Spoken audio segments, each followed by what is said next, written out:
Khanzada house में सबको फातिमा की डेथ का पता चल गया था, लेकिन वो डेथ की वजह किसी को नहीं बताई गई थी। सजदा बेगम और फरवा बेगम तो सख्ते में चली गई थी। ज़िंदगी से भरपूर वो हंसमुख सी लड़की ने बहुत ज़्यादा पसंद आई थी, और अल्लाह ने इसकी कितनी कम ज़िंदगी लिखी हुई थी। वो तो फातिमा के घर ताज़ियत के लिए भी जाना चाहते थे, मगर सलार ने मना कर दिया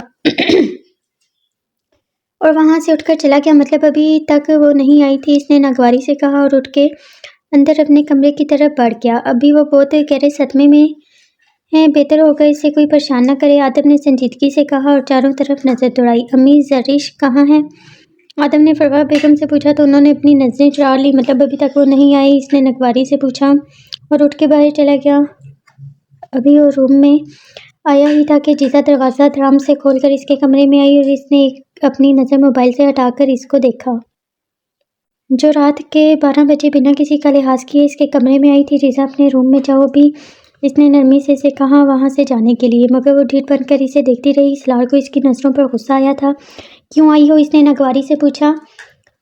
इसे इस लड़की पर बेइंतहा गुस्सा आ रहा था जो इसका पीछा करती वहां तक पहुंच गई थी, और इसी वजह से सलार ने फातिमा से मोहब्बत का नाटक भी करवाया था, और कहीं ना कहीं इसे लगता था फातिमा के साथ जो कुछ भी हुआ है इसकी वजह वो खुद है। निकलो यहाँ से, वो जारहाना अंदाज में सलार तक पहुंचा और इसका हाथ पकड़कर निकालने लगा। बहुत मोहब्बत करते हो इससे? जीजा की बात ने जल्दी पर तेल का काम किया था। हाँ, बहुत ज़्यादा, तुम्हारी सोच से भी ज़्यादा, इसने संजीदगी से इसकी आंखों में आंखें डालकर जवाब दिया। तो शादी कर लेते, इसकी इज्जत को रोंदने की क्या ज़रूरत थी? जीजा की बात पर वो सख्ते में चला गया था। इसने बेयकीन नज़रों से इसको देखा था। क्या कहा तुमने? सलार को लगा इसने गलत सुना हो। यही कि अगर तुम्हें इतनी ही मोहब्बत थी तो शादी के बजाय इसे रुसवा क्यों किया? क्यों इसकी इज्जत पर हाथ डाला? जीजा इसकी आंखों में आंखें डालकर चीखी थी। सलार का दिल किया इसकी जान ले ले, जो इसको जानने के बावजूद इस पर इतना घटिया इल्ज़ाम लगा रही थी। क्या बकवास कर रही हो? दिमाग ठीक है तुम्हारा? सलार ने इसका बाजू झंझोड़ कर पूछा, मगर वो बिना डरे इसको देख रही थी। सलार को लगा अगर वो अपना जब्त खो गया तो इस लड़की को जान से मार देगा। वो इसका बाजू पकड़े खींचकर कमरे से बाहर ले गया। आइंदा मेरे कमरे में कदम मत रखना, वरना वो हाल करूंगा कि आईने में अपनी शक्ल पहचान नहीं पाऊंगी। वो इसे धक्का देता इसके मुंह पर अपना दरवाज़ा बंद कर गया। हमने बहुत गलत किया, हमने इस बच्चे पर शक किया, मिसेस शहजाद ने नम लहजे में कहा। इस वक्त वो दोनों अपनी गाड़ी में घर जा रहे थे थाने से निकलकर। हाँ, मुझे वो पहले ही बेकसूर लगता था, लेकिन मेरी बच्ची के साथ वो सब किसने किया होगा और क्यों? आखिर शहजाद साहब परेशानी से बोले थे। इस वक्त आंखें आंसुओं की वजह से धुंधली हो रही थी कि इनकी आगे का रास्ता भी साफ से नजर नहीं आ रहा था। अल्लाह गारत करे इसे कब्र तक नसीब ना हो मेरी बच्ची के मुजरिम को। मिसेस शहजाद फुट फुट कर रोने लगी थी। शहजाद शाह इन्हें चुप करवाने की नीयत से इनकी तरफ मुड़े। अचानक पीछे से एक तेज रफ्तार ट्रक इनकी गाड़ी को टक्कर मारता आगे चला गया। शहजाद शाह ने अपनी बंद होती आंखों से अपनी शरीके हयात को देखा, जो खून में लथपथ आंखें बंद किए पड़ी हुई थी। वो खुद भी लरसते लबों से कलमा पड़ते आखिरी हिचकी के साथ आंखें मूंद गए। बीच सड़क पर इतने बड़े एक्सीडेंट पर वहां लोग जमा हो गए थे। एम्बुलेंस और पुलिस की गाड़ियों के सायरन की आवाज़ें हर तरफ गूंज रही थी। वो दोनों ही मौका पर दम तोड़ गए थे। आदम को जैसी खबर मिली वो इनकी बॉडी को लेकर खुद घर आया था। अम्मा जान पर जवान पोती के बाद बहू और बेटे की लाश देखकर दिल का दौरा ही पड़ गया था, लेकिन बर वक्त अस्पताल पहुंचाने की वजह से इनकी जान बच गई थी। वो अस्पताल में दाखिल हुई थी जहां कुछ इनके मुलाजमीन इनके साथ थे। आदम खानज़ादा ने इनके कुछ रिश्तेदारों के साथ मिलकर इनकी तदफीन का इंतज़ाम किया था। शहजाद शाह के बेटे को इन्फॉर्म करके इन्होंने बहुत कोशिश की, मगर इसका नंबर बंद होने की वजह से बेखबर रहा। 3 दिन में 3 जनाजे उठे थे। इस घर से लोग हैरान परेशान सदमे में थे। 3 दिन में 3 जनाजे उठे थे। इस घर से लोग हैरान और परेशान थे कि आखिर हुआ क्या है। हर कोई सदमे में था, कोई भी समझ नहीं पा रहा था कि आखिर इनके साथ क्या हुआ। अम्मा जान का भांजा ही था जो इस वक्त सब कुछ देख रहा था। इन्होंने बिलाल शाह के नंबर पर मैसेज छोड़ दिया था और अम्मा जान का ख्याल रखने लगा। आदम खानज़ादा ने सलार को कंपनी के बहाने दूसरे शहर भेज दिया था ताकि वो नॉर्मल हो जाए। वो अपना लास्ट पेपर देकर फ्री हुआ। इसने अपने फ्लैट में आकर अपना मोबाइल निकाल कर चार्ज पर लगाया और किचन में चला गया जहाँ फरजाद खाना बना रहा था। वो एक यतीम लड़का था। इसका बाप पाकिस्तानी था। इसने अमेरिका में ही एक अंग्रेज लड़की से शादी कर ली थी, जो शादी के बाद भी इसका बाप दिल भर जाने पर इसको छोड़कर भाग गया था। और इसकी माँ इसे पैदा करके 10 साल बाद इस दुनिया से चली गई। तब मोहल्ले के कुछ लोगों ने इसे यतीम खाने में डाल दिया था। इसके पास अपनी माँ की एक डायरी के अलावा कुछ भी ना था। 18 साल की उम्र के बाद वो यतीम खाने से निकलकर एक मैकेनिक की दुकान पर काम करने लगा था। एक दिन ब्लाज को मैकेनिक की दुकान पर मिला। वो शक्ल सूरत से बिल्कुल पाकिस्तानी था, इसलिए इस्लाम दुआ के बाद वो अक्सर वहाँ जाने लगा था। इससे अलग सी उनसीयत सी हो गई थी फरजाद से। ब्लाज इसे अपने साथ ही फ्लैट में ले आया था। तब से पिछले 8 सालों से वो इसके साथ ही रह रहा था। वो इसे सर कहता था, कभी भाई। क्या बनाया है फरजाद? इसने पानी की बोतल मुँह से लगाते हुए पूछा। आपके चक्कर में पैकिंग भी नहीं कर सका मैं। बिरयानी बनाने में इतना टाइम लग गया मुझे। वो ज़रा गुस्से से कहकर बर्तन निकालने लगा। ब्लाज ने मुस्कुराकर इसके कंधे पर हाथ रखा। मुझसे छोड़ दें, दोनों मिलकर खाना कर लेंगे ना। पैकिंग आज फातिमा की बर्थडे है, इसे सरप्राइज भी तो देना चाहता हूँ। देखना मुझे देखते ही कैसे सब शॉक्ड हो जाएंगे। मैंने इसे झूठ बोला था कि मैं 2 महीने बाद आ रहा हूँ, इसने बिरयानी का एक स्पून मुंह में रखते हुए कहा। फरजाद मुस्कुराकर 2 प्लेटों में बिरयानी निकाल कर डाइनिंग टेबल पर बैठ गया। वो भी साथ में ही बैठकर खाना खाने लगा। दोनों ने शाम को पाकिस्तान के लिए निकलना था। फरजाद जाना नहीं चाहता था, मगर ब्लाज की जिद पर वो पाकिस्तान जाने के लिए तैयार हो गया।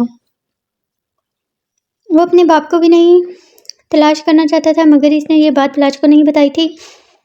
अभी इसने 2-3 निवाले ही लिए थे कि मोबाइल पर मैसेज टोन बजा। अपने मोबाइल पर अपने बाप के खालाजाद भाई का मैसेज देखकर वो परेशान हो गया, जिसने इससे जितनी जल्दी हो सके पाकिस्तान पहुंचने का कहा था। इसने कॉल मिलाई। अस्सलाम वालेकुम अंकल, खैरियत है ना सब? आपने मुझे इतनी जल्दी पाकिस्तान पहुंचने का क्यों कहा? इसने कॉल उठाते हुए पूछा। वालेकुम सलाम बेटा, मैं तुम्हें फ़ोन पर नहीं बता सकता, बस तुम जल्दी पाकिस्तान पहुंचो, तुम्हारे घर को तुम्हारी ज़रूरत है। मुझसे और कुछ मत पूछना। इन्होंने कहकर फ़ोन बंद कर दिया और परेशान सा वहाँ से उठकर फरजाद भी इसे देखकर कमरे में आ गया था। वो जल्दी जल्दी अपनी पैकिंग करने लगा। दिल बुरी तरह से धड़क रहा था। इसने घर में सबके नंबर ट्राई किए, मगर किसी का भी नंबर ऑन ना था और घर के लैंडलाइन पर कोई फ़ोन ना उठा रहा था। सब ठीक है भाई, आप परेशान ना हो। फरजाद ने इसकी तेज़ी देखकर पूछा। पता नहीं, तुम बस जल्दी से अपना सामान उठाओ, हमें निकलना है, इसने जल्दी से कहा। 20 मिनट बाद वो दोनों अपना सामान उठाए एयरपोर्ट के लिए निकल चुके थे। जब अभी भी 2 घंटे इनकी फ्लाइट में बाकी थे, जिस वक्त वो दोनों पाकिस्तान अपने घर में पहुंचे, तो घर की वीरानी देखकर ब्लाज का दिल किसी अनहोनी के डर से बुरी तरह से धड़का था। थोड़ा आगे जाके इसे अम्मा जान का भांजा मिल गया। अंकल सब खैरियत है ना? इसने घबराते हुए पूछा। बेटा तुम जल्दी चलो मेरे साथ। वो ब्लाज का हाथ पकड़कर अम्मा जान के कमरे में ले गया। फरजाद भी इसके पीछे ही था। अम्मा जान की हालत देखकर वो परेशान हुआ। वो दौड़ कर इन तक पहुंचा था। अम्मा जान आपको क्या हुआ है? घर में मामा बाबा और फातिमा कहाँ हैं? इसने अम्मा जान को खुद से लगाते हुए पूछा। फिर वो रोते हुए इसे सब बताती चली कि ब्लाज को लगा दर्द से इसका दिल फट जाएगा, इतना सब कुछ हो गया और इतना वो बेखबर रहा। वो हट्टा कट्टा मर्द इनके सीने से लगकर रो दिया। कमरे में मौजूद हर शख्स का चेहरा आंसू से तर था। फातिमा फरजाद से बहुत क्लोज हो चुकी थी। वो इसे छोटे भाइयों की तरह प्यार करती थी। सिर्फ शाह हाउस में वही था ब्लाज के अलावा जिससे वो बात करती थी करता था। माजी ख़त्म, हाल स्टार्ट। हाँ शहरी ठीक है, अच्छा ओके, फिर कल सुबह मिलते हैं। आदम ने अलविदाई कलमात अदा करके फ़ोन जेब में रखा और शिफा की तरफ देखा जो मुंह बनाए बैठी थी। क्या हुआ मेरे दिल को? आदम खानज़ादा ने इसके कंधे के गिर्द बाजू फैलाकर पूछा। नज़रें इसके चेहरे पर टिकी हुई थी। कुछ भी तो नहीं। वो इसके लफ्ज़ों और लम्स पर लाल हो गई थी। तो मुंह क्यों बनाया हुआ है? मन्नत की मामा ने इसकी शिफा की थोड़ी से पकड़कर चेहरा अपनी तरफ करते हुए कहा। इसकी बात पर शिफा के होंठों पर बेसाख्ता मुस्कुराहट बिखर गई। अब मुस्कुरा क्यों रही हैं? इसने जान बनकर पूछा। मन्नत की मामा अच्छा लगा मुझे, वो मुस्कुराकर बोली। और क्या अच्छा लगता है? आदम ने इसके चेहरे से वाला लट्टों को कान के पीछे अड़ेसते हुए पूछा। आपकी मूंछें। इसने बेसाख्ता इसकी मूंछों को दोनों हाथों से घुमाया था। आदम खानज़ादा मुस्कुराकर इसके होंठों पर झुका था और इसके चेहरे को बुरी तरह से लाल करके पीछे हटा था। शिफा ने इसके सीने पर मुक्के बरसाए, खुद को छुड़वा कर वाशरूम में बंद हो गई थी। इसे अंदर तक इसके कहके की आवाज़ आई थी। इसने शर्मा के अपना चेहरा अपने हाथों में रख लिया। वो पूरी इसकी दीवानी हो चुकी थी। वो इसके बगैर रहने का तस्वुर भी नहीं कर सकती थी। पनाह के लिए जोड़ा गया रिश्ता कब मोहब्बत में बदला, इन दोनों को खबर ही ना हो पाई। फरजाद ब्लाज भाई ने अच्छा नहीं किया आयत के साथ। वो तो मुझसे भी बात नहीं करती। कितनी मासूम सी लड़की थी और भाई ने क्या कर दिया इसके साथ? वो जिंदा लाश बन गई है। हानिया फरजाद के सिरे पर सर रखे लेटी थी, मगर वो किसी गहरी सोच में था, इसलिए इसकी बात ना सुन सका था। आयत ने गर्दन उठा के इसकी तरफ देखा। हानिया ने, पर वो इसकी तरफ मुतवज्जा न था। आप सुन रही हैं मेरी बात? इसने झंझोड़कर पूछा। फरजाद ने चौंक कर इसकी तरफ देखा। हाँ, क्या बोल रही थी तुम? इसने नरमी से इसका सर दोबारा अपने सीने पर रखा। मैं औरत के बारे में बात कर रही थी। आपने देखा कैसी हालत हो गई है आज इसकी। तुम इनको छोड़ो और मुझ पर ध्यान दो। फरजाद ने झुककर इसके माथे पर लब रखे थे। हानिया इसका मूड समझ कर वहां से उठने लगी, मगर इसने खींचकर इसकी फरार की तमाम राहें बंद कर दी। इतने दिन गुजर जाने के बाद भी घर का माहौल वैसा ही था। सलार और जीजा भी फिर कोई बात ना हुई थी, ना अर्श को अकीदत मिली थी। ब्लाज और आयते के बीच खामोशी की दीवार अभी भी कायम थी। जी बेटा, वो ठीक है, तुम परेशान मत हो। राशिदा खाला अकीदत को देखते हुए फ़ोन पर बताने लगी थी। मैं ख्याल रखूंगी। नहीं, बिल्कुल भी नहीं, किसी चीज़ की ज़रूरत नहीं। अगर ज़रूरत हुई तो तुम्हें बता दूंगी। राशिदा खाला ने कह के फ़ोन बंद किया और अकीदत को देखा जो खाना बना रही थी। बेटा तुम बाहर आ जाओ, रोटी में डाल देती हूँ। नहीं खाला, मैं कर लूँगी, आप आराम करें, बस हो गया, इसने मुस्कुराकर जवाब दिया। बेटा बहुत ज़्यादा गर्मी है, किचन में तुम्हारी तबीयत ख़राब हो जाएगी। राशिदा खाला की बात पर इसने मुड़कर इनकी तरफ देखा। फिक्र मत करें खाला, बचपन से इन सब की आदत है, बीमार नहीं पड़ती। वो कहकर दोबारा रोटी बेलने लगी। तुमने मेरी इजाज़त के बगैर इसे छोड़ा कैसे? आदम गुस्से से पागल हो रहा था। सर बेल हो गई थी इसकी और ऊपर से कॉल थी। आपको इन्फॉर्म करने से मना किया गया था। अल्ताफ़ ने नज़रें झुकाए कहा। किसने करवाई इसकी ज़मानत? इसके पुण्य पर जो नाम अल्ताफ़ ने बताया इसे यकीन नहीं आया था। तुम्हें पूरा यकीन है इस बात का? और पेपर्स लेकर आओ मेरे पास, इसने संजीदगी से कहा और बिलाशिया के नंबर पर कॉल मिलाई। अस्सलाम वालेकुम, बिलाशिया स्पीकिंग। फ़ोन से इसकी भारी आवाज़ गूंजी थी। वालेकुम सलाम, आदम खान ज़्यादा बात कर रहा हूँ। आदम के बाद वो सीधा होकर बैठ गया। आयत ड्रेसिंग के सामने अपने बाल सुखा रही थी। ओह बड़े साले साहब, कैसे हैं आप? इसने जानबूझकर आयत को सुनाने के लिए ऊंची आवाज़ में कहा और इसका रिएक्शन भी देखा। ब्लाज के बाद पर इसका हाथ एक पल को थमा था। अरमान नियाज़ी की ज़मानत क्यों करवाई तुमने? आदम ने बिना कोई भी बात किए सीधा पूछा। मेरा नहीं ख्याल कि मैं कुछ भी करने से पहले या बाद में आपको जवाब देने का पाबंद हूँ। ब्लाज की बात पर इससे गुस्सा तो बहुत आया, मगर जब्त कर गया। वो एक ड्रग्स डीलर है, हमारी नौजवान नस्लों को तबाही का सबसे बड़ा सबब है। वो एक खतरनाक मुजरिम है। आदम ने संजीदगी से इससे मामले की नज़ाकत से आगाह करना चाहा, जिससे इसे पता चला था कि बिलाज शाह फातिमा शाह का भाई है। इसके दिल में तमाम बदगुमानी निकल गई थी। वो समझ गया था बिलाज ने आयत को ट्रैप सलार से बदला लेने के लिए किया, और जो भी था इसने अपना पूरा ख़ानदान खोया था। शायद बिलाज की जगह वो खुद भी होता तो गलतफहमी की वजह से वो भी शायद ऐसा कुछ कर जाता। यहाँ पुलिस वाले मुजरिमों को अपने परों में छुपाए घूम रहे हैं। मैं तो बस एक मुजरिम की बेल करवाई है, इसमें कोई बड़ी बात नहीं है। बिलाज शाह ने अपने चंद लफ्ज़ों से ही इसे बहुत कुछ समझा दिया था। ओके साले साहब, मैं फ़ोन बंद करता हूँ, आपकी बहन को टाइम भी देना है वरना नाराज़ हो जाएंगी। बिलाज ने जानबूझकर कहा और फ़ोन बंद कर दिया। आज अभी तक वहीं थमी खड़ी थी, अब भी इसके बोलने की ज़रूरत महसूस न की थी। हेलो फरजाद, ज़रा मेरे बड़े साले का मुंह तो बंद करवाओ, मेरे काम में टांग अड़ाने का बहुत शौक चढ़ा है इससे। बिलाज ने जानबूझकर आयत की चुप्पी तोड़ने के लिए इस पर नसें जमाते हुए बोला।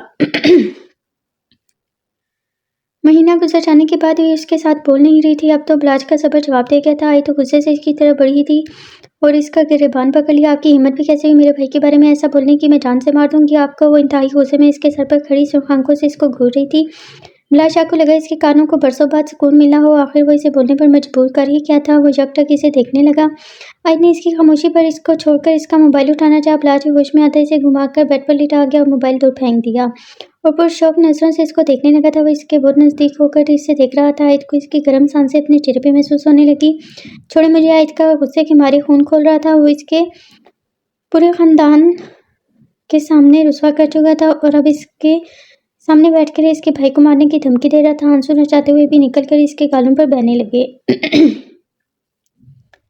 वो इससे दूर धकेलने लगी। बिलाज ने इसे दोनों हाथों की उंगलियों में अपनी उंगलियां फंसाकर ऊपर की तरफ लगा दी और इसके गर्दन पर झुक गया। इसके नम बालों से उड़ती भीनी भीनी खुशबू उसे मदहोश कर रही थी। आयत ने इसके लम्स पर गुस्से से अपने पांव पटक रखे थे।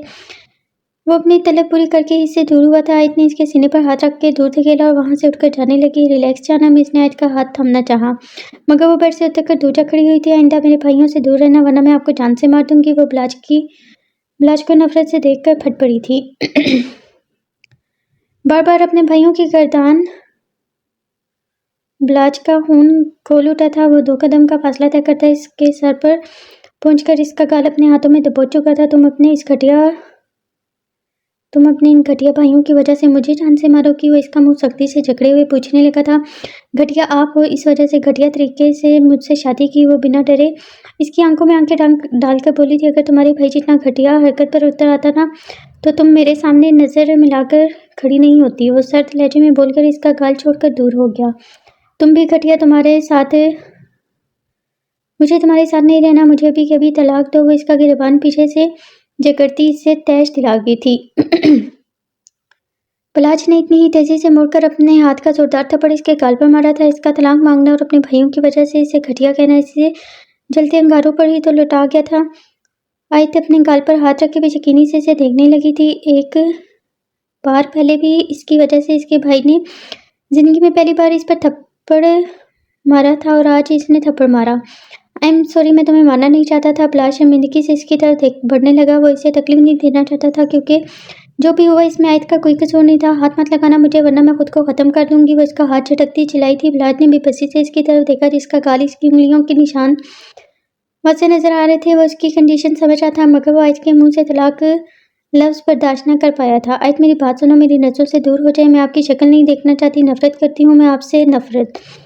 आपने मेरा इस्तेमाल किया है, आपने मेरे भाइयों को नीचा दिखाने के लिए मेरे जज्बात के साथ खेला है। मैं नहीं चाहती आप कि इनसे क्या दुश्मनी है, मगर आपकी आंखों में जीत की खुशी देखी है मैंने जब मुझे मेरे भाइयों के सामने रुस्वा कर रहे थे। आप चीखते हुए इसका गला बैठ गया था। ब्लाज इसकी इससे नजरें हटाए बगैर इसे देखने लगा जो हिजानी होकर चीख रही थी। आपकी कोई बहन नहीं है ना? आप क्या समझेंगे किसी बहन की तकलीफ को? इसकी बात पर ब्लाज की आंखें शिद्दत से सबसे सुर्ख हो चुकी थी। इसके चेहरे पर हाथ फेंक कर अपना गुस्सा सख्त किया था। अच्छा हुआ आपकी कोई बहन नहीं,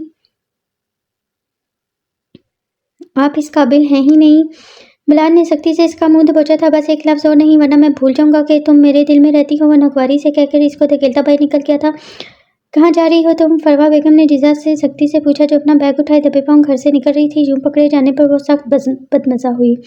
कहीं नहीं, बस टहलने जा रही थी। अम्मी तबीयत ठीक नहीं है मेरी। इसने सर पर हाथ रख कर बहाना बनाया।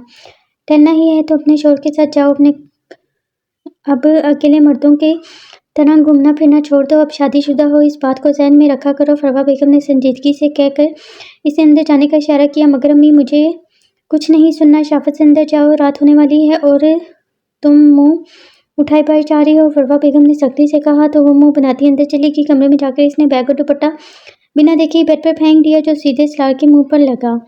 स्लार ने नागवारी से इसकी तरफ देखा जो जिसका ध्यान मोबाइल में था। कमरे में रहने की तमीज सीख लो वरना निकलो मेरे कमरे से। स्लार की धार पर इसने सहम कर बेड की तरफ देखा। बैग और दुपट्टा उठाकर देख सारा मामला समझ में आ गया। सॉरी, लट मार अंदाज में कहकर वो मोबाइल में बिजी हो गई। स्लार को इसकी हरकत इंतहाई नागवार कुर्सी थी। वो उठा और इसका बैग और दुपट्टा उठाकर विंडो से बाहर फेंक दिया जो सीधा जाके बैक साइड पर बने पूल में गिरा था। इसकी हरकत देखकर टीसा विंडो से के पास आकर नीचे देखने लगी जहां इसका बैग और दुपट्टा पानी में तैर रहा था। इसने खूनख्वार नजरों से स्लार की तरफ देखा जो संजीदगी से इसे ही देख रहा था। ये क्या हरकत की है आपने? वो गुस्से से चीखी थी। वही जो तुम्हें नजर आ रहा है, वो संजीदगी से कहकर दोबारा अपना लैपटॉप उठाकर बैठ गया। जीजा पैर पटकती बाहर निकल के जब वापस आई इसके हाथ में अपना गीला बैग था जो इसने फर्श पर ही उल्टा कर दिया था। सबसे पहले इसने एक पेपर निकालकर कपड़े से इसको साफ किया जो हल्का फुल्का गीला हो गया था। उठकर वो पेपर ड्रॉ में रखा और लॉक लगाकर वापस आकर बैठ गई और इसमें से अपना बाकी सामान निकालकर साइड टेबल पर रखने लगी। साथ साथ स्लार को भी घूर रही थी। स्लार को इसकी हर हरकत पर गौर देख रहा था। मुझे फरी आपी की तरफ जाना है, इनको काम था मुझसे। वो अपना काम से फारिग होकर इसको बताने लगी। हाँ तो? स्लार ने ना समझी से पूछा। तो मुझे छोड़कर आई क्योंकि अम्मी मुझे अकेले जाने नहीं दे रही। इसने असल वजह बताई। ओके आ जाओ, स्लार कहकर बाहर निकल गया। भाभी नीचे आपके घर वाले आए हैं। हनिया की आवाज़ पर वो जो औंधे मुंह लेटी हुई थी तड़प कर उठी। इसके चेहरे पर निशान देखकर हनिया को भी झटका लगा। भाभी जी सब इसने कुछ कहने की कोशिश की मगर आयत सब सुना करके कमरे से बाहर भाग गई। पूरे महीने बाद घर वालों की आमद इसे ईद ही तो लगी थी। वो भागते हुए नीचे आई तो सामने अपनों को देखकर वो इनके सीने से लग गई। अम्मा जान ने अफसोस से आयत को देखा जिसके चेहरे पर निशान इन्हें शर्मिंदा कर गया। सामने अर्श और स्लार को देखकर वो इनकी तरफ आगी थी। स्लार ने आगे बढ़कर इसे सीने से लगा लिया। अपने भाई की आगोश में आकर वो फुट फुट कर रोने लगी। बहुत देर तक स्लार इसे अपने सीने से लगाए रखा। बस चुप हो जाओ, सब ठीक हो जाएगा। वो इसके बालों में बोसा देते इसे चुप करवाने लगा था। अम्मा जान और हानिया इनकी तरफ ही देख रहे थे। स्लार इससे अलग होकर अर्श से वो मिली। इतनी देर सीने से लगे होने की वजह से इसके गाल पर किसी ने गौर न किया था। अचानक स्लार की इसके गाल पर नजर पड़ी तो इसकी आंखों से शोले निकलने लगे थे। चेहरे गुस्से की शिद्दत से खतरनाक हद तक लाल हो गया था। अर्श का भी सेम हाल था। ये किसने किया है? स्लार ने इसका हाथ पकड़कर सीधा किया और सख्त लहजे में पूछा। वो एकदम हड़बड़ा गई। इन दोनों भाइयों की सवालिया नजरों से इसको देख रहे थे, जबकि आगे का सोचकर हानिया और अम्मा जान के चेहरे पर परेशानी छा गई थी। काका कुछ नहीं भाई, ये गलती से मैं गिर। बकवास मत करो, बिल्कुल चुप, मुझे सिर्फ सच सुनना है। वो इंतहाई गुस्से से चीख पड़ा।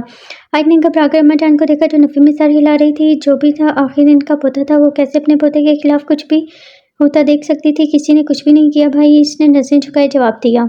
अपने पोते से कहिए का बदला लेने का इतना शौक है तो मर्दों के सामने तो मर्दों की तरह मर्दों के सामने आकर मुझसे मुकाबला करे, औरतों का इस्तेमाल करना छोड़ दे। तुम यहाँ नहीं रहोगी, चलो मेरे साथ। लारा आयत का हाथ पकड़कर इसको ले जाने लगा। बेटा बैठकर बात करते हैं, इस तरह जल्दबाजी नहीं करते। अम्मा जान इनके पीछे चलती कहने लगी। आयत रोबोट की तरह इसके साथ खींचती चली जा रही थी। इतनी भी क्या चलती है, साले साहब घर आए हैं तो अपने बहनोई से तो मिलकर जाएं।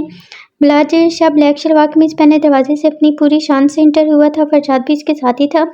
इसे देखकर अर्श जैसे धीमे मिजाज शख्स को का भी खून बुरी तरह से खोल उठा था। इसने ब्लाज का गिरबान पकड़कर झटका दिया। अब मंजर ऐसा था, ब्लाज दरवाजे में इनके सामने खड़ा हुआ था, जबकि इन सब का रुख दरवाजे की तरफ था। ब्लाज ने नागवारी से अर्श को फिर इसके हाथ को देखा। आयत ने घबराकर अपनी गिरफ्त स्लार के हाथ में सख्त की। वो इसका हर रुख देख चुकी थी, इसके गुस्से से बखूबी वाकिफ थी। हाथ हटाओ, ब्लाज ने सर लहजे में कहा। तुम जैसा घटिया शख्स मैं बात भी नहीं करना चाहता, जिसे औरतों को इज्जत तक देना नहीं आता। अर्श ने इसका गिरबान छोड़ते आयत का दूसरा हाथ पकड़ता निकलने लगा। मेरी बीवी मेरे इजाज़त के बगैर कहीं नहीं जाएगी, इसने अपनी नज़रें आयत पर जमाते हुए कहा, जो अपने भाइयों के साथ खड़ी थर थर कांप रही थी। तुम हमें रोक नहीं सकते इसको ले जाने से। तुम इस काबिल हो ही नहीं कि मेरी बहन तुम्हारे साथ रहे। स्लार दांत पीस कर बोला था। ब्लाज बेटा अंदर आकर बातें करो, ऐसे मसला हल नहीं होगा। अम्मा जान मुतफक्किर से बोली। हम यहाँ बैठने नहीं आए, हम अपनी बहन को लेने आए हैं और लेकर जाएंगे। स्लार ने संजीदगी से जवाब दिया। पहले अपनी बहन से तो पूछ लो, वो अपने प्यारे भाइयों के साथ जाना भी चाहती है या नहीं। ब्लाज ने मुस्कुराती आंखों से आयत की तरफ देखकर कहा। वो इसकी बात में छुपी धमकी अच्छे से समझ चुकी थी। इसका दिल जोर से धड़का था। आयत हमारे साथ जाएगी। अभी अर्श की बात मुकम्मल भी ना हुई थी कि इसने आराम से अपना हाथ अर्श के साथ साथ स्लार के हाथ से भी निकाल लिया। इन दोनों ने बेयकीनी से मुड़कर आयत को देखा, जो शर्मिंदगी से इनसे नजरें चुरा रही थी। आयत मैंने कहा चलो हमारे साथ, इसके साथ अब नहीं रहोगी तुम। स्लार ने गुस्से से इसका हाथ पकड़ने की कोशिश की। भाई मैं बाद में आऊँगी ब्लाज के साथ, मैं यहाँ बहुत ज़्यादा खुश हूँ। इसने नजरें झुकाए जवाब दिया था। चेहरा आंसुओं से तर था। आज तुम्हें इससे डरने की ज़रूरत नहीं है। इसने तुम्हें ज़बरदस्ती रखा है, तुम खुश नहीं हो, तुम्हें घबराने की ज़रूरत नहीं। तुम्हारे भाई तुम्हारे साथ हैं, हम तुम्हें कुछ भी नहीं होने देंगे। चलो। अर्श ने इसे मोहब्बत से समझाने की कोशिश की। मैं खुश हूँ भाई, मैं नहीं जाना चाहती आप लोगों के साथ। आयत का दिल किया शर्मिंदगी से डूब मरे। ना चाहते हुए भी वो अपने भाइयों के खिलाफ जा रही थी। स्लार भी यकीनी से इसको देखने लगा था। सुन लिया जवाब तुम लोगों ने, अब निकलो मेरे घर से। ब्लाज नागवारी से बोलता आयत के गिर्द बाजू फैला गया, जिसका मतलब खानजादा के सामने अपनी बर्तरी दिखाना था। सबके सामने इस हरकत पर आयत शर्म से ज़मीन में गिरने वाली हो गई थी। स्लार ने नफरत से ब्लाज की तरफ देखा। बाकी सब तमाशाई बने खड़े थे। मैं आखिरी बार पूछ रहा हूँ, तुमसे चल रही हो मेरे साथ या नहीं? स्लार ने आयत को देखकर पूछा। लहजा इंतहाई सर्द था। इसने एक नज़र अपने दोनों भाइयों को देखा जो इसके जवाब के मुंतज़िर थे, फिर अपनी गर्दन मोड़कर ब्लाज को देखा जो पूरी इसरार मुस्कुराहट के साथ इसको देख रहा था। जुबान से कुछ न बोलकर भी वो इसकी आंखों की धमकी समझ गई थी। बेसाख्ता इसने गर्दन नफ़ी में हिला दी। स्लार ने मज़ीद कुछ नहीं कहा और वहाँ से निकल गया। आयत ने तकलीफ से अपने भाई को देखा। अर्श इसके पास आया। तुमने आज ही बहुत गलत किया है, वो अफसोस से कह के खुद भी वहाँ से निकल गया। इनके निकलते ही वो ज़मीन पर बैठती चली गई। इसका रोना देखकर ब्लाज को दुख से ज़्यादा गुस्सा आया, क्योंकि इन आंसुओं की वजह अब भी इसके भाइयों को समझ रहा था। वो इसने आयत को उठाने की कोशिश की, मगर इसने ब्लाज का हाथ दूर छटका। हाथ मत लगाना मुझे, वो नफरत से चिल्लाई थी। वो सबके सामने इसका यूं धत्कारने पर जब्त कर गया था। तुमने फातिमा का बदला लेने के लिए आयत से शादी की। अम्मा जान की बेयकीन आवाज़ सुनकर ब्लाज ने इनकी तरफ देखा था। आयत जो रोने में मसरूफ थी झटके से सर उठाया। ये नाम इसने पहले भी सुना हुआ था। स्लार के साथ ये नाम इसने बहुत बार सुना था। अम्मा जान आप कमरे में जाएं, आपकी तबीयत ख़राब हो जाएगी। फरजाद ने अम्मा जान को हांफते देखकर कहा, नहीं जाना, मुझे जवाब दो तुम अभी। वो फरजाद को दूर करती बिलाज के सामने खड़ी हुई थी। अम्मा जान, मैं बाद में आपको समझाऊंगा। इसकी बात मुकम्मल होती ही अम्मा जान का कामता हाथ उठा और इसके चेहरे पर छाप छोड़ गया। आयत और हानिया ने अपने मुंह पर हाथ रख लिया था। चुप, एक लफ्ज़ और नहीं। तुम्हारी ऐसी परवरिश नहीं की थी मैंने कि तुम्हारे माँ बाप ने कि एक औरत को तुम इस्तेमाल करोगे। मुझे लगा तुम इससे मोहब्बत करते हो। तुम्हारे कहने पर मैं तुम्हारा रिश्ता लेकर गई थी, मगर नहीं, तुमने तो सिर्फ इसके भाई से बदला लेने के लिए इसको इस्तेमाल किया है। तुमने एक औरत पर हाथ उठाया है। हमने तुम्हें औरत की इज्जत करना सिखाया है, इससे बेइज्जत करना नहीं। तुम्हें इतना ही गुस्सा था तो तुम इसके भाई से बदला लेते, इसे सजा दिलवाते। तुमने इस मासूम को क्यों इस्तेमाल किया? अम्मा जान बोलते हुए कांप रही थी।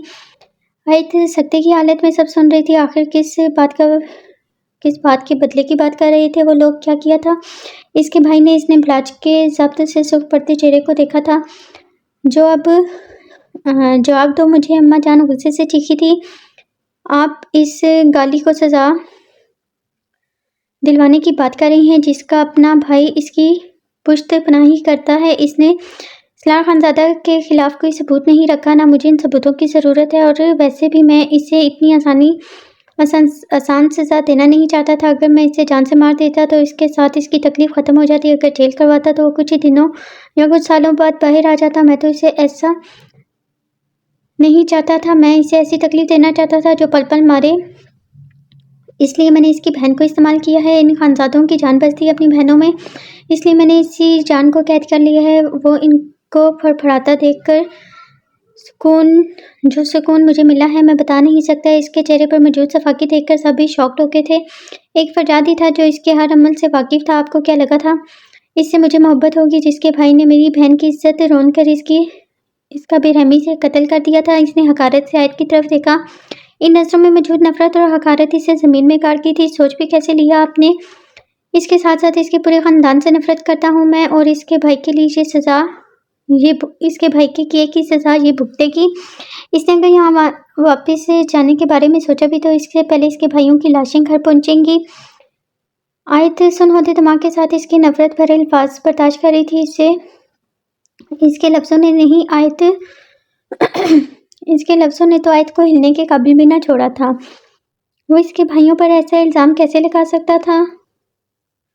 इसका भाई कभी भी ऐसा नहीं कर सकता। अम्मा जान अपने पोते का ये अलग रूप देखकर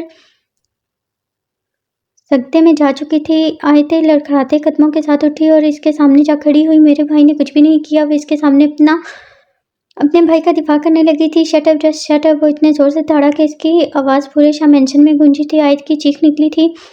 बिलाज ने गुस्से से इसका बाजू दबोचा, खींचते हुए अपने कमरे की तरफ बढ़ने लगा। आयत ने मदद तलब नजरों से अम्मा जान की तरफ देखा। हानिया ने डर के मारे अपने मुंह पर हाथ रखकर चिंक का गला घोंटा था। अम्मा जान इसके पीछे भागी थी। बिलाज, छोड़ो इसका हाथ। वो बहुत गुस्से में थी, मगर वो कान धरे बगैर अपने कमरे में गेट लॉक करके था। पीछे अम्मा जान दरवाज़ा बजाती रहेगी, मगर इसने कान नहीं धरे और खूनख्वार नजरों से आयत की तरफ देखा और इसकी तरफ कदम बढ़ाने लगा।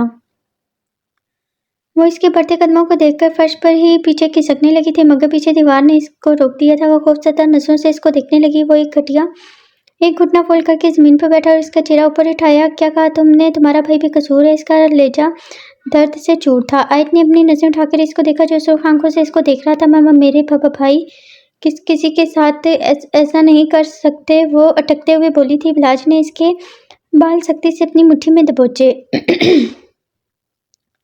इसे अपने सर में दर्द की एक लहर उठती हुई महसूस हुई थी। इसने तकलीफ से एक सिसकी ली थी। मेरी बहन को बुलाकर इसके साथ जानवरों की तरह सलूक किया गया और फिर अपनी दरिंदगी दिखाने के बाद इसको कत्ल कर दिया गया। फिर भी तुम कहती हो कि तुम्हारा भाई कुछ नहीं किया। वो इसके चेहरे पर झुका चीख रहा था। इसके लहजे में जख्मी शेर जैसी फनकार थी। आज के बाद तुम्हारा खानजादा हाउस वालों से कोई वास्ता नहीं है, वरना मैं क्या करूँगा मुझे बताने की ज़रूरत नहीं। वो इसे छोड़ता उठ के कमरे से बाहर निकल गया। इसके निकलते ही अम्मा जान इसके कमरे में आई और इसको थामकर अपने सीने से लगा लिया। वो थर-थर कांप रही थी। अम्मा जान इसे उठाकर अपने साथ अपने कमरे में ले गई और इसे बेड पर बिठाया। हानिया जाओ, हम तीनों का खाना कमरे में लेके आओ। भाभी तुम्हारी सुबह से भूखी हैं, देखो कितनी कमला गई हैं। अम्मा जान ने इसके आंसू पोंछते हुए कहा। अम्मा जान, मुझे नहीं खाना। रोते रोते इसकी हिचकियाँ बन गई थी। बेटा खाने को मना नहीं करते। इन्होंने इसे ज़बरदस्ती वॉशरूम भेजा फ्रेश होने के लिए। इसके आने तक हानिया खाना भी लेके आ चुकी थी। सुबह से भूखी होने की वजह से इसे चक्कर आ रहे थे। इन तीनों ने थोड़ा थोड़ा खाना खाया और हानिया बर्तन उठाकर बाहर ले गई। अम्मा जान ने इसे अपने साथ ही सुला लिया था। वो देर रात अपने कमरे में आया तो कमरा खाली, इसका मुंह चिढ़ा रहा था। इसने ड्रेसिंग रूम और वॉशरूम दोनों चेक कर लिए, वो कहीं भी ना थी। इसकी गार्ड्स भी सारे बाहर ही खड़े थे, तो इस घर से बाहर जाना तो नामुमकिन है। इसने कमरे से बाहर आकर थोड़ी देर सोचा, फिर अम्मा जान के कमरे की तरफ बढ़ गया। वो अम्मा जान के साथ इनके बेड पर दूसरी तरफ करवट किए सो रही थी। वो कदम कदम चलता इस तक आया, चेहरे पर अपनी उंगलियों के निशान वाज़ेह नजर आ रहे थे। इसने जरा सा झुककर अपने हाथ की पुश से इसका गाल सहलाया। वो जो सबके सामने इससे नफरत का दावेदार था, इसका दिल चाहता था, ये तो इसका दिल जानता था कितनी शिद्दत से वो इसको चाहने लगा है। इसने झुककर इसके गाल पर आहिस्ता से लब रखी, जैसे अपने दिए के जख्मों की मिसहाई कर रहा हो। वो जो कच्ची नींद में थी, एकदम से इसका लम्स पर झटके से आंखें खोली। खुद पर झुके विलाज को देखकर खौफ से इसकी आंखें फटी की फटी रह गई। इसने आंखों में अपने लिए डर देखकर वो इससे दूर जाकर खड़ा हुआ और मुड़कर कमरे से निकल गया।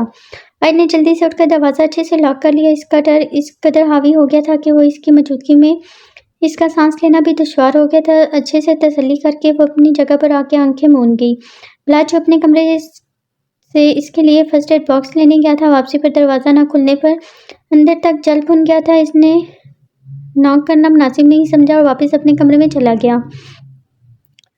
नाश्ते के बाद शिफा मन्नत को उठाए जीजा और सद्दा बेगम के साथ बैठी हुई थी। फरवा बेगम अपने कमरे में आराम कर रही थी। जब से आयत की थी तब से वो बीमार रहने लगी थी। रात को वो तीनों ही घर नहीं आए थे। बिलाज तो अपनी ड्यूटी की वजह से बिजी था, लेकिन इसने शिफा को कॉल करके आज स्पेशल इसके लिए तैयार होने का कहा था। बिलाज नहीं आता। इसकी जुबानी बात पर वो शर्मा कर फ़ोन बंद कर गई थी। सलार और अर्श की कोई खबर ना थी। न जाने कहाँ रह रहे थे वो दोनों। मुझे लगता है हमें आज से मिलने जाना चाहिए। फरिया आपी ने इनका एड्रेस मालूम करवा लिया है किसी से। वो शाम तक बताएंगी। पता नहीं किस हाल में होगी वो। जीसा ने फिक्रमंदी से कहा। हाँ, लेकिन इस बात को अपने भाइयों को मत पता चलने देना। तुम फरीक के साथ जाकर मिल लेना। पता नहीं, मुझे अभी भी लगता है ज़रूर कोई बात है, वरना कभी भी इतना बड़ा कदम नहीं उठा सकती। सत्ता बेगम की बात पर वो दोनों ही इत्तफाक कर गई। बेटा ज़रा अर्श से पूछो तो अकीदत का कुछ पता चला कि नहीं। मुझे भी तो इतनी हिम्मत नहीं बची कि मैं अपने बेटे से बात ही कर सकूं। सत्ता बेगम ने शर्मिंदगी से कहा। मैं पूछूंगी भाई से। जीसा ने संजीदगी से जवाब दिया। बेगम साहिबा, भाई कोई खातून आई हैं, कह रही हैं कि आपसे मिलना चाहती हैं। हम इनको बाहर बिठाकर आया है। गुल खान चौकीदार ने आकर इनको इतला दी थी। अच्छा, आप इनको अंदर भेजते हैं। सत्ता बेगम की बात पर वो जी बेगम साहिबा बोलकर चला गया था। इनके जाते ही शिफा खिलखिलाकर हंसती अपनी माँ को देखकर मन्नत भी खिलखिलाने लगी थी। कितना प्यारा बोलते हैं ना चौकीदार अंकल, इसने जीसा की तरफ देखकर कहा तो वो मुस्कुरा दी। शिफा को इसका लहजा बहुत प्यारा लगता था और वो लगता भी बिल्कुल इसके अब्बू की तरह था। कभी कभार इसको सलाम भी कर देता था। सामने से आती औरत को देखकर शिफा की मुस्कुराहट पल में सिमटी थी। वो घबरा कर खड़ी हो गई। वो औरत बहुत ही बेताबी से इसकी पास आई और इसको गले लगा लिया। मेरी बच्ची कहाँ चली गई थी? तो मैंने तुम्हें कहाँ नहीं ढूंढा। तुम कहाँ चली गई थी? तारा मलिक उर्फ रेशमा इसे सीने से लगाए आंसू बहा रही थी और वो पत्थर बनी वहाँ खड़ी आंखें इसकी पथरा गई थी। चुपचाप मुझे अपने कमरे में ले जाओ, वरना तो मैं इस घर में रहने के काबिल नहीं छोड़ूंगी। वो आहिस्ता आवाज़ में सरगोशी कर गई। जीजा और सत्ता बेगम हैरानी से ये मंजर देख रही थी। मन्नत भी बड़ी बड़ी आंखों से इसको गौर से देख रही थी, जैसे इसे इनका अपनी माँ को छूना पसंद न आया हो। आप कौन हैं? जीजा ने ही सवाल पूछा, क्योंकि शिफा के चेहरे पर इस वक्त कुछ भी अंदाज़ा लगाना मुश्किल था, बल्कि वो बहुत गहरे सदमे में लग रही थी। मैं शिफा की अम्मी हूँ। शिफा मेरी बच्ची है। तारा मलिक ने जीजा को देखकर बताया और अपने दुपट्टे से मसनूई आंसू साफ करने लगी थी। सद्दा बेगम और जीजा तो हैरान होगी, क्योंकि इनके हिसाब से शिफा के वालिदैन इस दुनिया में नहीं थे। अच्छा बहन, बैठे आप। सद्दा बेगम ने खुश अखलाकी से इन्हें बैठने का इशारा किया था। नहीं, मैं अपनी बेटी से अकेले में बात करना चाहती हूँ। इसके बाद मुझे हॉस्पिटल जाना है। फिर कभी आऊँगी तो ज़रूर बैठूंगी, अभी मुझे निकलना है। तारा मलिक ने चेहरे पर पुरजोश मुस्कुराहट सजाए कहा और आंखों ही आंखों में शिफा को कुछ इशारा किया। वो बेचारी पहले ही सदमे में थी। इनके इशारा समझ गई और घबरा गई। वो किसी सूरत आदम और मन्नत को खोना नहीं चाहती थी। जीजा चलो बेटा, आप लोग बैठे, मैं खाने के लिए कुछ भिजवाती हूँ। सद्दा बेगम इनसे कहकर जाने लगी। ना नहीं, हम कमरे में जाते हैं। शिफा की घबराई हुई सी आवाज़ सुनकर जीजा ने बगौर इसको देखा था, क्योंकि इस वक्त इसके चेहरे पर ढूंढने से भी खुशी नहीं मिल रही थी। डर इसके चेहरे पर वाज़िया था। ठीक है भाभी, मैं वहीं चाय और स्नैक्स भिजवाती हूँ। वो दोनों वहाँ से किचन में चली गई। और शिफा डर से कांप रही थी। मन्नत भी माँ का पल्लू पकड़ती इसके पीछे कमरे में आ गई थी। कमरे में पहुंचते ही तारा बेगम ने शिफा के बालों को दबोचते हुए कहा। शिफा सख्ती से दबोचा। शिफा की चीख निकलते निकलते रह गई। ओ तो तू यहाँ बड़ी मछली फंसाकर ऐश कर रही है। तुझे क्या लगता है मुझे से बच जाएगी? तारा मलिक ने नफरत से इसके बाल दबोचे और इसके मुंह पर फनकार रही थी। नहीं नहीं बेटा, जब तक तुम्हारे बाप से किया वादा नहीं निभा लूंगी ना तुम्हारा पीछा नहीं छोड़ने वाली। इनकी बात पर इसने तकलीफ से अपनी आंखें मींच ली थी। छोड़ो मुझे अब। आपने मुझे नुकसान पहुंचाने की कोशिश की भी तो मेरा शोहर आपको छोड़ेगा नहीं। इसने तारा मलिक का हाथ झटकते बहादुरी से जवाब दिया था। अच्छा, कौन सा शोहर? तुम्हारे इसी शोहर को अगर तुम्हारे पास्ट का पता चला तो तुम्हें इस घर से बाहर निकाल देगा। इसकी बहादुरी देख तारा मलिक हैरान थी। वो आपकी किसी बात पर यकीन नहीं करेंगे। इसने तारा मलिक की आंखों में आंखें डालकर कहा और मन्नत को अपनी गोद में उठा लिया जो डर कर इससे चिपक गई थी। अच्छा, वैसे कैसा लगेगा अगर ये सब मैं सोशल मीडिया पर चला दूं? तो इसने अपना मोबाइल निकालकर इसके सामने किया जिस पर शिफा की इंतहाई नाज़ेबा तस्वीर थी जिसे देखकर इसकी आंखें फटी की फटी रह गई थी। कोई माँ इतनी सफाक कैसे हो सकती है, वो भी अपनी ही सगी औलाद के लिए? क्या चाहती हैं आप? कुछ मिनट तक वो बोली ना पाई। जब बोली तो आवाज़ लड़खड़ा गई थी। आंसू गालों पर बहने लगे थे। अस्सलाम वालेकुम। रात 10 बजे के करीब वो तीनों एक साथ ही घर में दाखिल हुए थे। सलाह तो आते ही सीधा अपने कमरे की तरफ बढ़ गया था मगर आदम और अर्श वहीं फरवा बेगम और सद्दा बेगम के पास बैठे थे। वालेकुम सलाम। कहाँ थे तुम तीनों कल से? फरवा बेगम ने इनसे पूछा। ड्यूटी थी अम्मी मेरी। मन्नत कहाँ है? इसने आसपास नजरें दौड़ाते हुए पूछा। मन्नत तो जिसा के पास है, लेकिन मुझे तुमसे कुछ बात करनी है। इसका मूड अच्छा देखकर फरवा बेगम ने बात शुरू की। जी अम्मी बोले। इसने मुलाजमा को हाथ के इशारे से रोका जो इसके लिए पानी लेने आई थी। जब से शिफा इस घर में आई थी इसका हर काम वो खुद ही करती थी मगर आज वो कहीं से नजर न आई थी। मुझे आयत की बहुत फिक्र हो रही है। बेटा, आयत बची है, अगर कोई गलती होगी तो इसको माफ़ कर दो। इससे यूं मुंह मत मोड़ो। फरवा बेगम अपनी ममता के हाथों मजबूर होकर इसको समझाने लगी थी। अम्मी फिक्र मत करें, बहुत जल्द ये मसला हल कर लेंगे, आप फिक्र मत करें, आदम ने संजीदगी से कहा। तो इन्होंने इत्मीनान की सांस ली थी। अगर इसने कहा है कि वो ठीक कर देगा तो मतलब वो ठीक कर देगा। बेटा की इद्दत के बारे में भी पता करवाओ, इसके घर से पता करो कहाँ गई है। ऐसे कैसे नाराज होकर गायब हो गई है? कहीं तो होगी। तुम लोगों ने इतनी समझदार होने का क्या फ़ायदा? अगर अपने घर के फर्द को ही ढूंढ ना सको तो? फरवा बेगम इनकी लापरवाही देखकर ज़रा सख्ती से बोली। बड़ी अम्मी, अकीदत मेरी जिम्मेदारी है और मैं खुद ढूंढ लूँगा, आपको परेशान मत हो। फरवा बेगम की बात पर सलार ने संजीदगी से इनको जवाब दिया और उठकर चला गया। सलार ने नहीं, अर्श ने। सद्दा बेगम ने अपने बेटी की नज़रों से ओझल होने तक इसको देखा था। आज खिलाफ मामूल कमरे में अंधेरा था, वरना वो जिस वक्त घर आता इससे कभी वो फरवा बेगम के साथ किचन में नजर आती या मन्नत के साथ खेलती हुई, मगर आज कमरे में कमरा बंद किए वो सो रही थी। इसे तशवीश हुई। वो धीमे कदमों से इसकी तरफ बढ़ा जो गुठरी बनी लेटी हुई थी। इसके चेहरे से कंबल हटाकर देखा जो चेहरा लाल हो रहा था। आदम ने इसके गाल पर हाथ रखा तो ऐसा लगा जैसे जलते हुए तवे पर हाथ रख दिया हो। बुखार से इसका जिस्म बुरी तरह से तप रहा था। इसने परेशानी से कमरे की लाइट ऑन की और दोबारा इसके पास आकर इसको चेक करने लगा। इतना तेज बुखार है और किसी को पता भी नहीं चला। इसने फौरन जीजा को कॉल करके बुलाया। इसके आने तक वो इसे सीधा करके लिटा चुका था। जी भाई, वो जब आई तो आदम मेडिसिन निकाल रहा था। शिफा को कब से बुखार है, इन्होंने कुछ खाया या नहीं? इसने जीजा से पूछा तो वो इसका चेहरा छूकर देखने लगी थी। भाभी शाम तक तो बिल्कुल ठीक थी, पता नहीं बुखार कब हो गया इतना तेज। इन्होंने तो खाना भी नहीं खाया। अब आज सोई हुई थी तो किसी ने जगाना मुनासिब नहीं समझा। वो शर्मिंदगी से बताने लगी। इनकी आवाज़ पर वो आंखों को ज़बरदस्ती खोलने की कोशिश करने लगी मगर आंखों पर इतना वजन महसूस हो रहा था कि चाहकर भी वो खोल ना पा रही थी। अच्छा, एक काम करो, कुछ लाइट सा बनाकर ला दो मुझे। इसने जीजा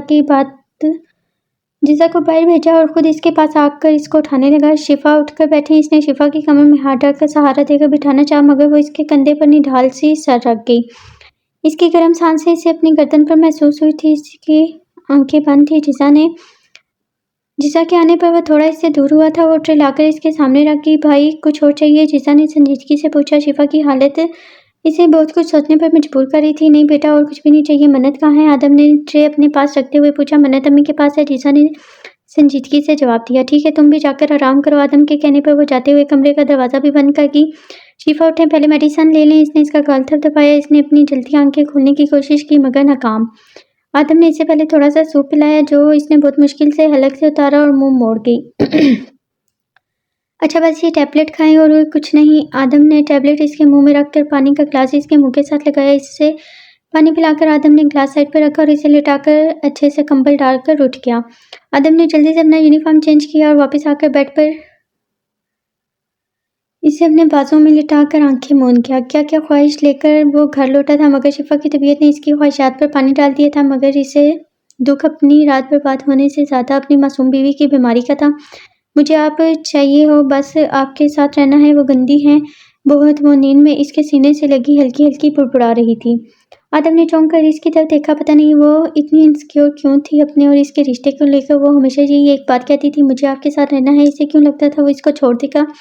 इस बात का जवाब इसे ढूंढने के बाद भी नहीं मिलता था। और वो किस की बात कर रही है वो कुछ समझ ना पाया था। वो हल्के से इसके बालों में हाथ फेरता रहा ताकि वो पुरसुकून हो जाए। सुबह तकरीबन 8 बजे के टाइम इसकी आंख दरवाज़ा बजने पर खुली। शिफा इसके सीने में मुँह दिए गहरी नींद में थी। आदम ने इसका माथा छूकर इसका बुखार देखा तो उतर चुका था। दरवाज़ा अब भी बचा था और बाहर से मन्नत की हल्की हल्की आवाज़ भी आ रही थी जो शायद शिफा को पुकार रही थी। इसने जल्दी से उठकर दरवाज़ा खोला। मन्नत आंखों में मोटे मोटे आंसू लिए खड़ी थी। इसके साथ जीजा भी थी। अभी वो इसको गोद में उठाता। शिफा पीछे से आकर इसको गोद में उठाई इसको चूमने लगी थी। सुबह 7 बजे से उठकर भाभी के लिए रो रही है, बहुत जिद कर रही थी, इसलिए मैं इसको लेकर आ गई। जीजा आदम को बताकर वहाँ से चली गई। मुझे मामा के पास रहना है, मुझे मामा के पास रहना है। मन्नत इसकी गर्दन में मुँह छुपा गई। शिफा ने नम आंखों से इसे देखकर इसके गाल चूमे थे। मेरा बच्चा, मामा हमेशा आपके पास रहेंगी। शिफा इसे लेकर बेड की तरफ बढ़ गई। आदम को इसने पूरी तरह इग्नोर किया था। ये बात इसने बखूबी नोट की थी। वो दोनों माँ बेटी एक दूसरे में इतनी मगन थी कि इसकी तरफ किसी ने ध्यान ही ना दिया था। वो भी अपना दूसरा यूनिफॉर्म लेता वॉशरूम में घुस गया। इसके वापस आने पर भी शिफा ने कोई रिस्पॉन्स नहीं दिया था। इसने ड्रेसिंग के सामने बालों में ब्रश फेरते हुए इनको देखा।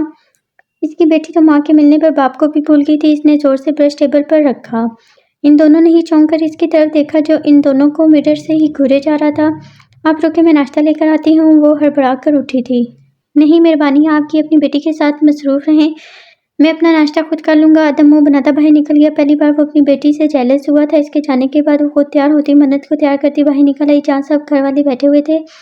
जीजा और सजिदा बेगम को देखकर इसने नजरें चुराई थी क्योंकि कल तारा मलिक के जाने के बाद इसने इन दोनों को मना किया था कि वो आदम से इस बात का जिक्र ना करें क्योंकि आदम को इसकी माँ पसंद नहीं, इसलिए वो गुस्सा करेंगे।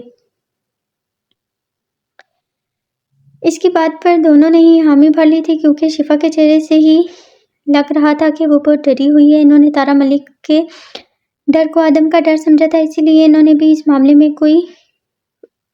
मामले में खामोशी इख्तियार कर ली थी। बेटा तबीयत कैसी है? अब जीजा ने बताया बुखार था रात को तुम्हें।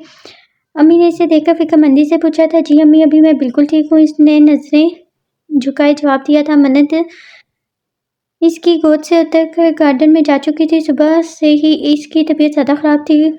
उल्टी कर करके इसे कमज़ोरी हो रही थी। राशिदा खाला और इनके शोहर रिश्तेदार की मैयत में गए हुए थे। वो अकेली बेड पर नीमदराज थी। न जाने अर्श क्या कर रहे होंगे इस वक्त, पता नहीं मुझे याद करते भी होंगे या नहीं, इसने दिल में सोचा। वो मुझे क्यों याद करेंगे भला? अपनी पसंदीदा बीवी के होते हुए इसके दिमाग ने फ़ौरन जवाब दिया था। जब इसे अपने वजूद में दूसरी जान का एहसास हुआ, इसका दिल हर वक्त अर्श को याद करने लगा था। इसे याद करते हुए वो कब गहरी नींद में चली गई इसको पता ही ना चला।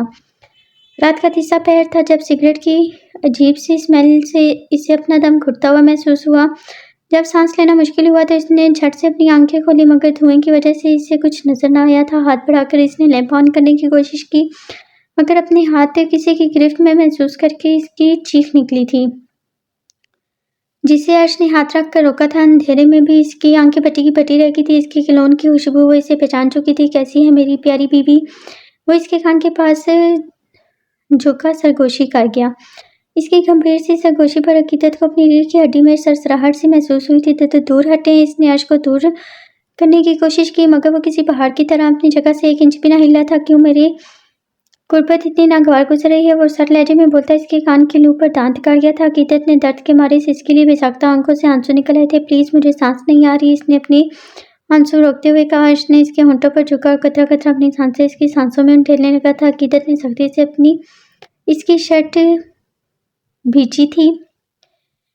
वो इसके होंठों को ज़्यादा बगशता इसकी गर्दन पर झुक गया और वहाँ भी अपने दांत गाड़े। छोड़े, मुझे दर्द हो रहा है, मुझे अपनी बीवी के पास जाएं। वो गुस्से से चीख पड़ी थी। अर्श ने नागवारी से इसकी चीख सुनी थी और इससे थोड़ा दूर होकर साइड लैंप ऑन कर दिया। कमरा पूरा रोशनी में नहा गया था। अर्श ने इसे देखा, जिसके चेहरे पर आंसुओं के निशान थे। वो शिकायती नज़रों से इसको देख रही थी। क्यों आए हैं आप? इसने संजीदगी से पूछा, जबकि दिल इसके इतने अरसे बाद देखकर बुरी तरह से धड़क रहा था। यही सवाल मैं तुमसे पूछता हूँ, मेरे निकाह में होते हुए तुम मेरे घर से निकलकर यहाँ क्यों आई? सलार के चेहरे पर संजीदगी थी, क्योंकि मैं आपकी शादीशुदा लाइफ में कोई डिस्टर्बेंस नहीं चाहती थी। इसने अर्श की आंखों में आंखें डालकर जवाब दिया। अर्श को गुस्सा तो बहुत आया इसकी बात पर, मगर न जाने क्यों इसके सामने आते ही सारा गुस्सा झाग की तरह बैठ गया था। नहीं, रीज़न ये नहीं, बल्कि रीज़न ये है कि तुम मुझसे छुपकर मुझे अपने पीछे पागल करना चाह रही थी। तुम चाहती थी कि मैं पागल हो जाऊं, जिसमें तुम क्या कामयाब हो रही हो। वो सर्द लहजे में बोलता क्लैपिंग कर गया। अकीदत ने कोई जवाब नहीं दिया। वो तो अभी तक इस सदमे में थी कि अर्श इसके ठिकाने तक कैसे पहुंचा, क्योंकि जिसने इसकी मदद की थी वो वादा तोड़ने वालों में से नहीं थी। किधर क्या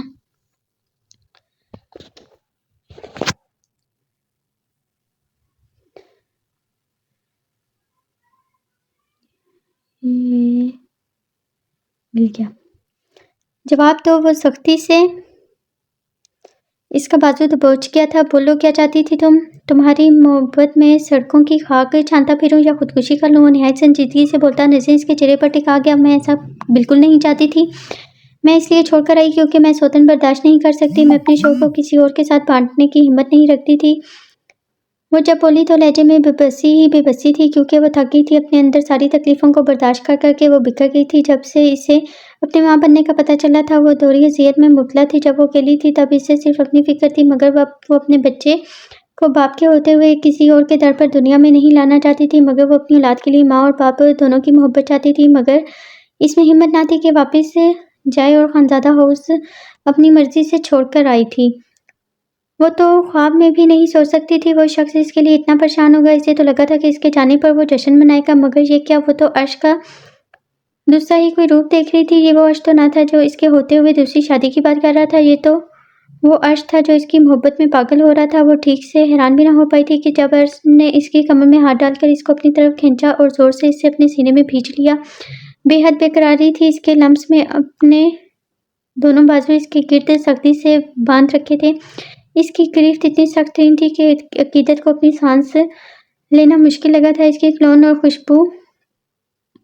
क्लोन की खुशबू इससे अपनी सांसों में बुरी तरह से सवार हो रही थी। ऊपर से इसका इस तरह हक से सीने में भींचना इसके सीने में मौजूद धड़कन की रफ्तार बढ़ा गया था। अकीदत ने कोई मज़ामत नहीं की। एक सुकून की लहर थी जो इसके वजूद में सरायत कर रही थी। इसने आसूदगी से आंखें मूंद ली। दिल से शिद्दत से दुआ निकली कि ये लम्हा यहीं पे रुक जाए। इसने अपने दोनों हाथ उठाकर बेख्याली में इसकी पुष्ट पर रख दिए थे और सुकून से अपनी आंखें मूंद ली। मोहब्बत हो गई है मुझसे। अर्श की धीमी सी सरगोशी इसकी समातों से टकराई। इसने मैकेनिकी अंदाज में सर हिलाया था। आंखें बंद होने के बावजूद अर्श की गर्दन जुम्बिश महसूस करता मुस्कुरा दिया। धड़कनों में एक सुकून की लहर दौड़ गई थी। फिर क्यों नहीं रोका मुझे दूसरी शादी से? अर्श ने शिकायती लहजे में पूछा। वो जो इसकी आगोश में सुकून महसूस कर रही थी, झटके से इससे अलग हुई और अपनी धड़कनों को हमवार करने की कोशिश की, जो इसके पास आने पर बुरी तरह से धड़क गई थी। ढेर सारे आंसू आंखों में जमा हो गए थे। अर्श ने हैरत से इसे देखा जो इससे निगाहें चुरा रही थी। इसने एक कदम आगे बढ़ाया था, मगर अकीदत ने हाथ उठाकर रोक दिया। तो जी, यहाँ पे मेरे एपिसोड का 5वां पार्ट भी कंप्लीट हो चुका है। कमेंट्स में मुझे ज़रूर बताइएगा कि आपको ये नावल कैसा लग रहा है। अगर आपको नावल पसंद आए तो लाइक और शेयर लाजमी कीजिएगा। तब तक के लिए अल्लाह हाफ़िज़।